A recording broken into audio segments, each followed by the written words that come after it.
Hi, my name is Jill Youngken, and I'm the Assistant Director and Chief Curator of the Lehigh Valley Heritage Museum here in Allentown, Pennsylvania. Today, I want to take you on a tour of some of the displays that we have here in the museum. We are standing in the Native American exhibit of the museum. The Native Americans who inhabited this area were the Lenape, or also known as the Delaware Indians.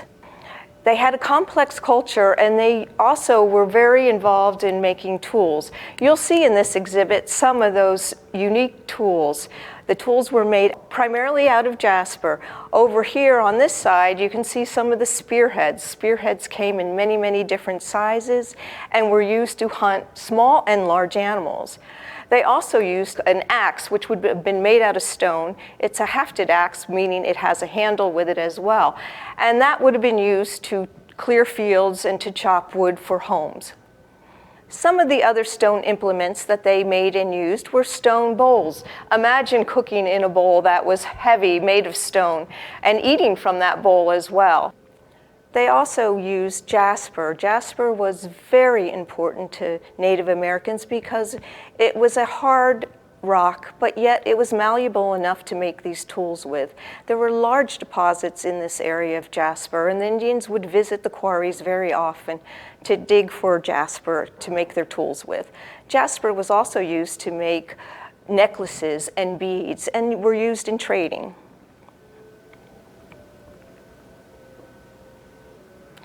The Pennsylvania Germans, also known as the Pennsylvania Dutch, arrived in this area from the Rhine River Valley in Germany in the early 1700s. Most came seeking economic opportunities, and others came for religious freedom. They brought with them their traditions and cultural ways. Many of those traditions still remain with us today and are seen in some of the cases here as well.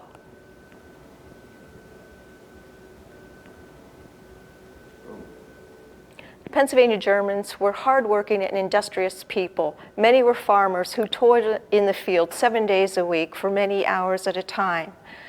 But yet they had this love of beauty, and it can be seen in all the things around them, including their pottery, their fractors, even their butter molds, and many of their very basic items such as dish rags and cloths.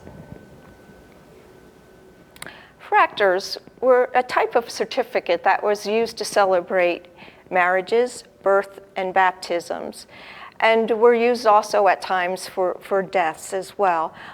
They were illuminating writings made with ink and watercolor, and in the 1700s, they were usually made by people who could read and write. They were all hand done. In later years, in the 1800s, these would have been printed, and the person could just fill in the information. So example, if you had a child who was born in 1750, you would have one of these fractor made up, and it would note the date of birth of the child, as well as the parents and where they lived. These are also great genealogical devices that we can use to trace back our family ancestors. The Pennsylvania Germans were hardworking and appreciated nature. Their traditions shaped not only the Lehigh Valley area, but also all of America, and still influence us to this day. The Native Americans in this region, the Lenape, had established an intricate system of pathways that they used from one area to another. White settlers, when they came to this area, also used those paths. However, with the advent of the wagon, these paths needed to be widened into roads. Soon, however, to move goods from one area to another, the roads were not even enough. Then the canals were built to accommodate goods moving from one area of Pennsylvania to another. Working on a canal boat required a certain type of equipment. One of the equipment was a huge lantern that you can see in this exhibit right here. It was so big because you needed to have a lot of light. You have to remember there was no electricity at that time, and that was the only light that you had to help light your way. Horns, such as the one that you see up here, were also used, and they would help to warn the lock tender that you were approaching, and he had to be there to help you out. Notice how extremely large this horn was. Of course, the bigger the horn, the longer it was, the louder it would be. And sometimes it was very essential to have a loud horn, especially if you were running into some type of emergency. Canal boats often took on water, and so one of a necessary piece of equipment was a bilge pump. These were very large. You can see it hanging on our wall, and it would be used to pump out the water from the boat so that you would not sink.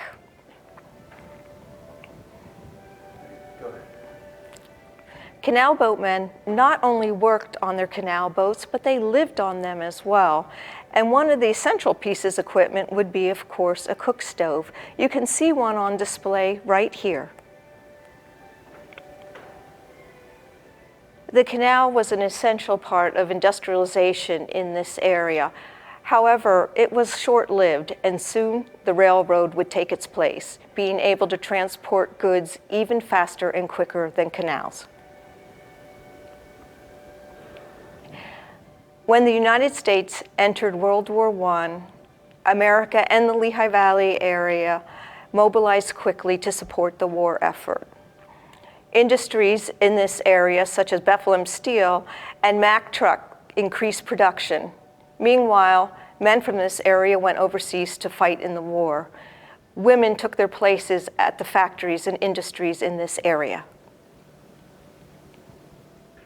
Although there are not as many artifacts of World War I as there are for other eras, we have a wonderful collection of letters and photographs and other documents that tell the story through soldiers and their families that lived during that time. One of the artifacts that we do have is a diary from a young girl who lived during World War I. She tells about her experiences on the home front, about wrapping bandages for the Red Cross and sending clothing to soldiers of World War I. Citizens of the Lehigh Valley rallied around the war effort during World War I. The Allentown Fairgrounds was transformed into Camp Crane, a training center for young men from all over the country who learned to be ambulance drivers with the United States Army Ambulance Corps. After their training, they were shipped over to France to drive the ambulances and to aid in the war effort. Here you see some of the items that represent Camp Crane and the soldiers who trained there. We have some of the clothing of a soldier, including the boots and a khaki shirt, and even a campaign hat. There's also an ambulance steering wheel that was used over in France. Brigadier General Anna Mae McCabe Hayes had a long and distinguished career in the military. After graduating from the Allentown School of Nursing, she enlisted in the Nurses Army Corps and spent several years in World War II in the China-Burma Theater. After being promoted to Chief of the Army Nurses Corps, she visited Vietnam several times during the Vietnam conflict. She was the only Chief Army nurse to be associated with 3 different wars: World War II, Korean War, and the Vietnam War.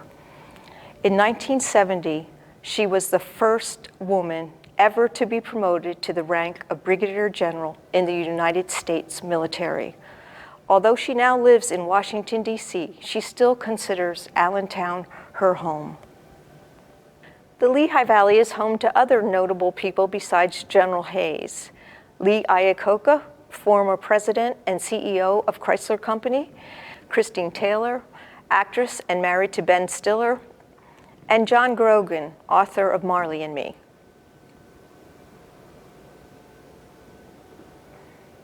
Industry has always played a large part in Lehigh Valley history.